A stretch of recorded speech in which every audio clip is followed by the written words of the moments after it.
मैं हूं मिराज और आपका मेरे चैनल फॉर स्कूल्स बेनिफिट में स्वागत है।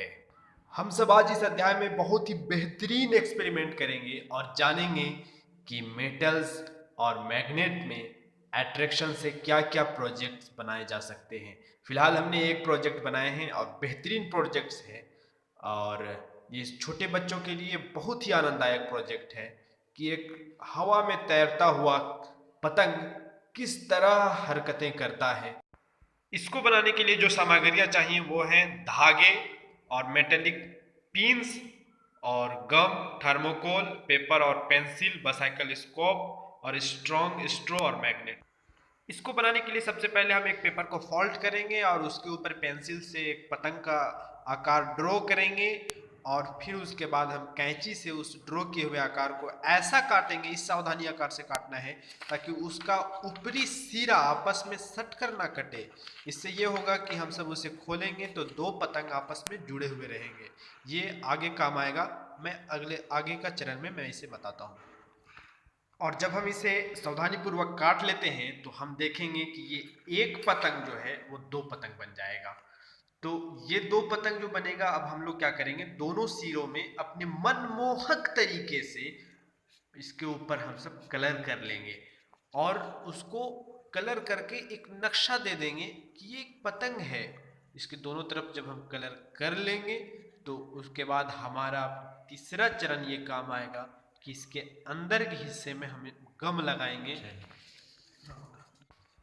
पेपर के अंदरूनी हिस्से में हम अच्छे ढंग से पेपर गम लगाएंगे और उसके बाद हम एक पिन को धागे के साथ बांधेंगे और वो धागा लंबा हो, जितना भी आप लंबा रख सकते हैं। याद रखें, लंबे से लंबे डोर पे भी ये पतंग उड़ता है।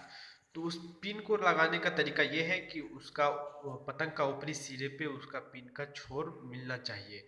उसके बाद हम जब पेपर को बंद करेंगे और ये हमारा लंबी डोर वाला पतंग तैयार हो जाता है। यह शायद दुनिया का सबसे छोटा पतंग होगा जो घर के अंदर भी उड़ाया जा सकता है। उसके बाद हम कोई एक स्ट्रॉन्ग स्ट्रॉ लेंगे या एयरबड लेंगे या कोई आप पेन का रिफिल भी ले सकते हैं। तो उसे धागे के साथ बांध करके हम एक एक चरण कंप्लीट करेंगे।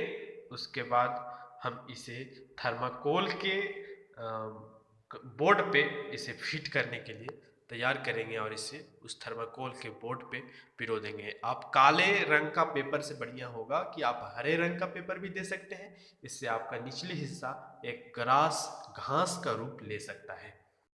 अब इसके बाद हम सब कोशिश करेंगे कि एक बाइसाइकिल स्कोप हो या फिर कोई आपके पास तिनका हो या एक मजबूत पतली लकड़ी हो। उसे क्या करेंगे कि बोर्ड के निचले हिस्से से हम उसे लगाएंगे और वो अच्छे से आप अपने ढंग से पिरो सकते हैं। याद रहे वो स्ट्रॉन्ग स्ट्रो के सामने लगा हो। और उसके बाद हम एक मजबूत न्यू मैग्नेटिक मैग्नेट लेंगे जो इसमें हम दोनों तरफ से जब हम चिपकाएंगे तो ये बहुत ही मजबूत मैग्नेट है, याद रहे। इसे लगाने के बाद हमारा प्रोजेक्ट पूरा हो जाता है और अब सिर्फ बाकी था कि इस पतंग को हाथ से उठा करके इस मैग्नेट के सामने हल्का सा रख दें तो ये मैग्नेट खुद उस पतंग को खींचेगा और ऐसा लगेगा कि बिल्कुल हवा में तैर रहा है यह पतंग एक डोर के सहारे। और आप इसे अलग अलग रूप भी दे सकते हैं जिससे आपका मनमोहक बनेगा, बच्चों के लिए, बड़ों के लिए, टीचरों के लिए और हर प्रोजेक्ट के लिए। आप मैग्नेट जो है वो मैंने आप सबको दिखलाने के लिए इसे बनाया है।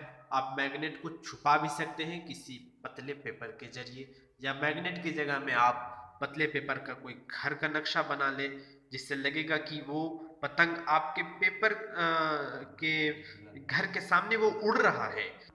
घर की जगह में आप कोई पेड़ बना लें और आप उसके पेड़ के अलावा आप कोई बिजली का खंभा लगा सकते हैं कि ये बिजली के खंभे के सामने ये पतंग उड़ रहा है। अपने घर में कोई शीशे वाला अलमीरा है तो वहां पे सजा देने के बाद याद रहे इसमें जब तक कोई एक्सटर्नल ताकत ना लगे ये ताक क़यामत तक कभी नहीं गिरेगा। ये हवा में तैरता हुआ और बिल्कुल दूसरों को चौंका देने वाला बेहतरीन प्रोजेक्ट, बेहतरीन खिलौना है। इसी तरह के और भी एक्सपेरिमेंट किए जा सकते हैं। मैंने एक और एक्सपेरिमेंट किया है छोटा सा, कि ये बाइसाइकिल स्कोप को मैंने घुमाया, उसके ऊपर न्यू डायनेमिक पावरफुल मैग्नेट लगाए और नीचे से रिंग मैग्नेट को हमने डोर के सहारे बांधा, तो देखा कि वो रिंग मैग्नेट ऊपर की ओर बिल्कुल तैरता है। इसके जगह में आप कोई आदमी का कंकाल भी लगा सकते हैं जो हवा में तैरेगा, या फिर कोई दूसरी मूर्तियां वगैरह जो हवा में तैरता हुआ नजर आएगा, बेहतरीन रहेंगे।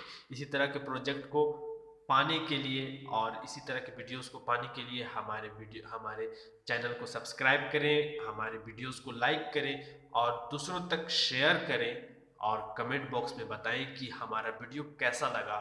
धन्यवाद।